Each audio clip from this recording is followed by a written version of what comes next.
finished my 3 sets of bird family sculptures, which are ready to take to the weatherproofers now.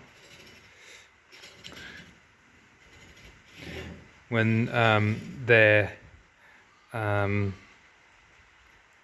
their sort of final places, they'll be on top of wooden posts.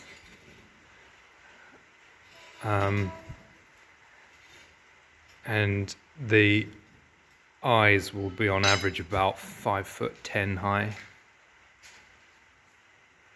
They're designed so that they sort of look interesting from whichever angle you're looking at them.